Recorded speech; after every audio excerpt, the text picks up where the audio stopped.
અરે કાકા હા હું મુંજાઈને બેઠા ભલામણ ના હાવ ટાઢા ટબક થઈને. અરે એની વાત પૂછમાં ભાઈ ટાઢો થઈને જ બેહું ને કાં? હું કરું તો હું થયું? અરે હું થયું એની વાત પૂછમાં મારી ઉપર દગો થઈ ગયો. અરે અરે અરે અરે કેવી વાતમાં દગો થઈ ગયો કાકા? કિંજે દગો દીધો અરે એમ દગો નહીં તો? અરે કાલ રાતે હા? હું આખા ગામમાં રખડી લીધું. હા, મેં કેમ? કીધું મારા ખેતરમાં હવાર થાય ને 7 વાગ્યામાં આવી જવાનું છે હા? નેદવા. હા હું વાત છે? હા તો મને બાઈઓ બધી હા પાડી કે હું વાત કાકા છે? આવી જાઉં. હું વાત છે? બરાબર.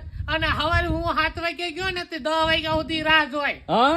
મારું હાડું કોઈ આવ્યું નહીં. અરે અરે અરે અરે કાકા તો કાકા એક કામ કરો, હા આ બોલા પકલાને કહી ગયો નથી હાથી હાકી જાય એટલે તમારે પછી થોડુંક રહી નેદવાનું.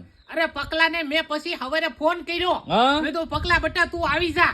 હમ બરોબર. તો મને કહે કે કાકા એમાં 2 દી 3 દી કાલ આવું પરમ દી આવું. અરે અરે અરે દગો અરે થઈ અરે. ગયો મારું. દગો થઈ ગયો કાકા ઉપર. પકલાએ દગો કરી નાખ્યો. કાંઈ વાંધો નહીં કાકા, હું ફોન કરી દે અને મુંજાતા નહીં. એવું લાગશે ને તો નેદવા હું તમારી ભેગો હે? આવી અને બે યાર વાંઢાવને ગોતી લેવું. ટેન્શન હું કામે ને લ્યો ભલામણ. એલા ઈ વાત હાસી હો. હા. મારા વાંડાઈની મને આમ વાવામાં હતા ને નેદવામાં આવી જાય. અરે. તંતર બધાય ને ઈ છે ને આ બપોરનું ખાવાનું આપડી ના હા. થમ્સ અપ ને આન તે ને બધું આપી દેવું. હા હા અને માથે 300 રૂપિયા દાડી આપી દઉં. કોણ આવે નહીં જો. અરે વાહ કાકા કાંઈ વાહ. બધાય વાંઢાને આપણા. હાલો કહી દઉં કાકા.